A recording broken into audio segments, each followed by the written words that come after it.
Module 7, Ethics, Part 2, Lecture 7b, Ethics Based on Consequences. Consequential ethics. According to consequential ethics, the ethics of an act is totally dependent on the results. With ethical egoism, an act is good if it benefits the person performing it. This is the closest to the looking out for number one philosophy. With ethical altruism, an act is good if it benefits others, even if it means sacrifice by the person performing it.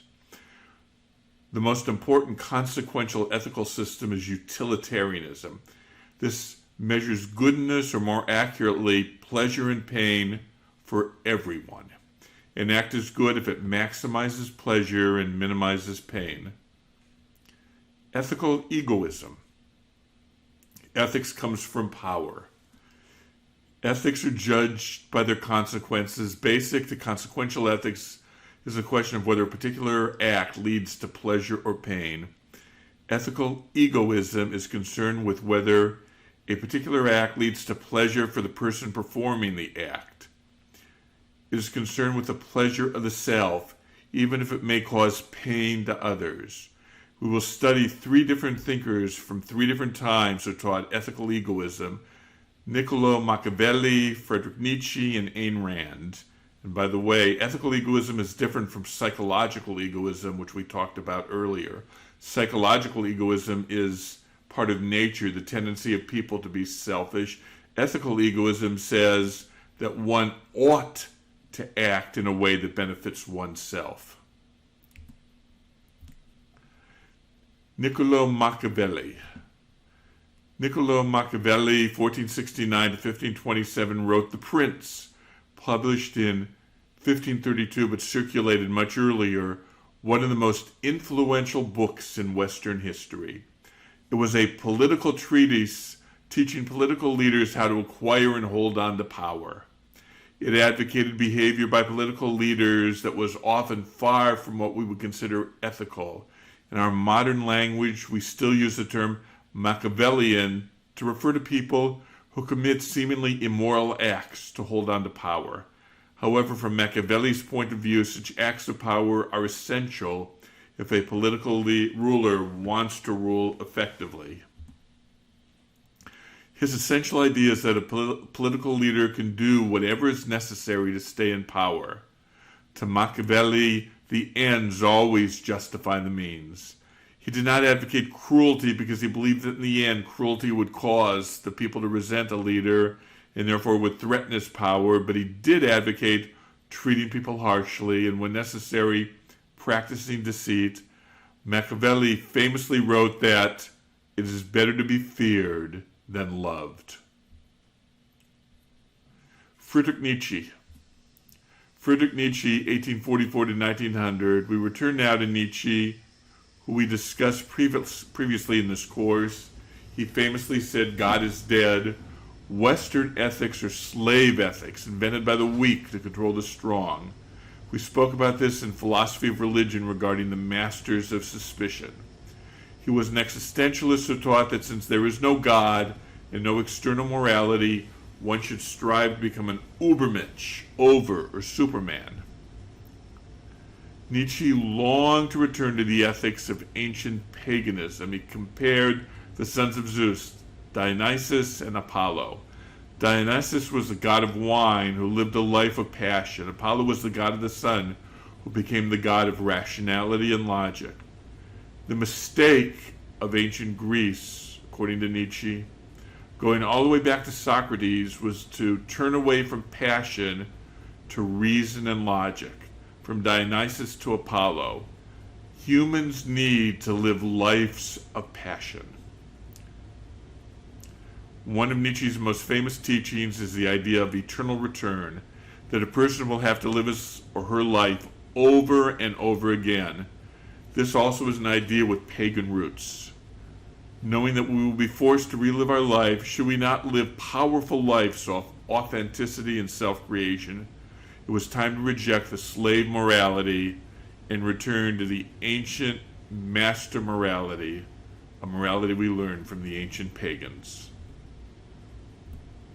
Ayn Rand.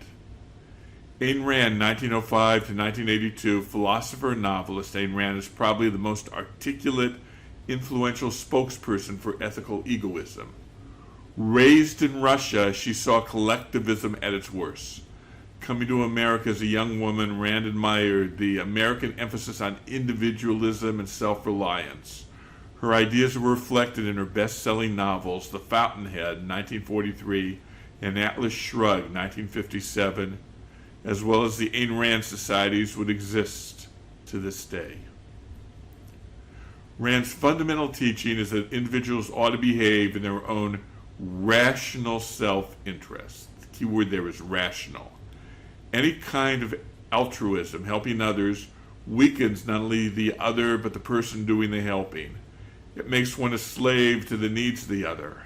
Altruism was a dirty word. To quote Rand, an individual should exist for his own sake, neither sacrificing himself to others nor sacrificing others to himself.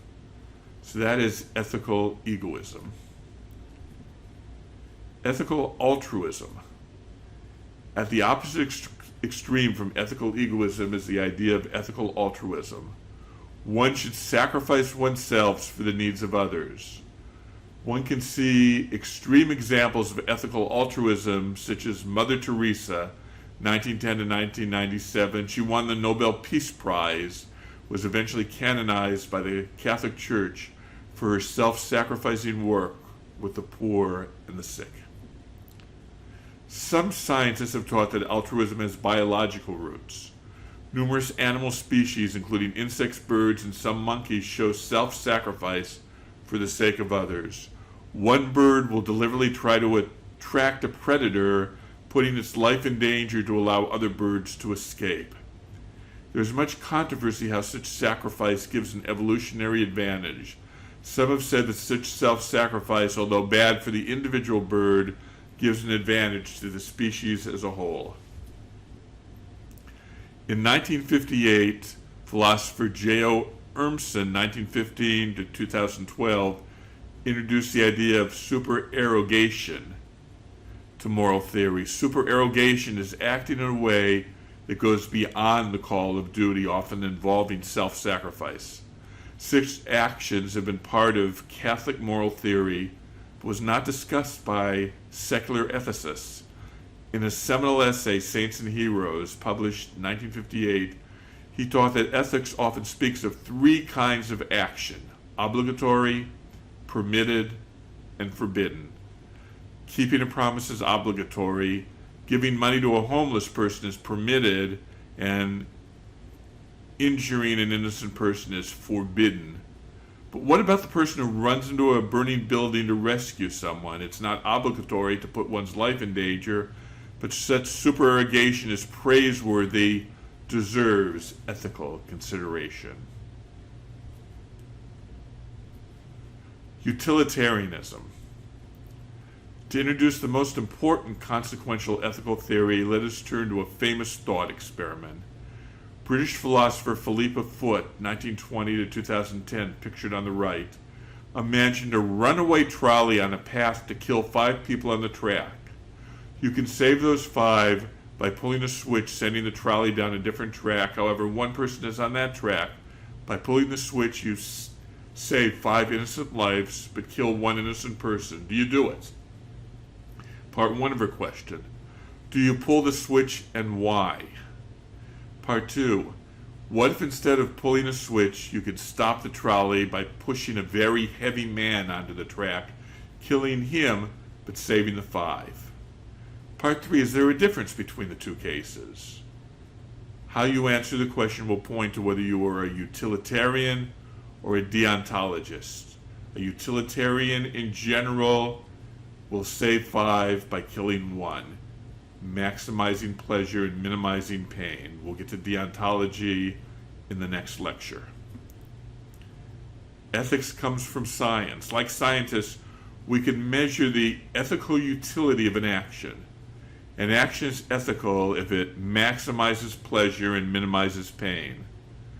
We can take a mathematical measure of various ethical acts, called the utilitarian calculus, to measure pleasure versus pain. The founder of modern utilitarianism was British philosopher, jurist, and social reformer Jeremy Bentham, 1748 to 1832. Bentham held a number of radical ideas for his day and age, including prison reform, rights of divorce, separation of church and state, equal rights for women, and even the decriminalization of homosexual acts. He was also an early advocate of animal rights. He taught that although animals are not rational, they do suffer. Therefore, the idea of maximizing pleasure and minimizing pain applies to animals as well as people. His body has been preserved and is on display at the University College in London. You can go see it today. The heart of Bentham's thinking is that it is the happiness of the greatest number that is the measure of right and wrong. Bentham called it the principle of utility. Bentham actually worked out a mathematical calculus to measure the pleasure and pain of any act. Among the factors in his utilitarian calculus: intensity, how great is the pain or pleasure; duration, how long will the pain or pleasure last; certainty, how strong is the possibility that the pain or pleasure will occur; propinquity, will the pleasure or pain happen immediately or will it be deferred; fecundity, will the pleasure or pain produce more pleasure or pain; purity, does the pleasure include some pain or the pain include some pleasure; extent, how many sentient beings will be affected by the pleasure or pain. Note that sentient beings includes not just humans but animals. Notice that no action is intrinsically good or evil. Everything is based on consequences. For Bentham, all pleasures were of equal value. His godson and student, John Stuart Mill, broke with him on this issue. John Stuart Mill, 1806 to 1873, was a British philosopher, civil servant, and economist. He was an extremely precocious child to learn Greek and Latin at a very young age. By the time he reached his teen years, he had a nervous breakdown from the intense education his father, James Mill, demanded. Mill became one of the most important theorists of utilitarianism, and we'll return to him later when we talk about social contract. His book, Utilitarianism, an expansion of 3 articles he had written, was printed in 1863. Mill differed from Bentham in one important point. To Bentham, all pleasures are equal. To Mill, there are higher and lower pleasures. Seeing a play is superior to playing a game of darts. Intellectual pleasures are superior to sensual pleasures. As Mill famously said, it is better to be a Socrates dissatisfied than a pig satisfied. Mill would add the quality of the pleasure to his utilitarian calculus. Mill also added a fundamental principle that will become important in contemporary medical ethics: non-malfeasance. An action must do no harm. Theorists often differ between act and rule utilitarianism. In act utilitarianism, each individual act is judged on whether it maximizes utility. Acts are judged on a case-by-case basis. In rule utilitarianism, more general rules are laid out, which also seek to maximize utility. For example, an act utilitarian might justify torture of a terrorist to reveal whether a terrorist bomb will go off.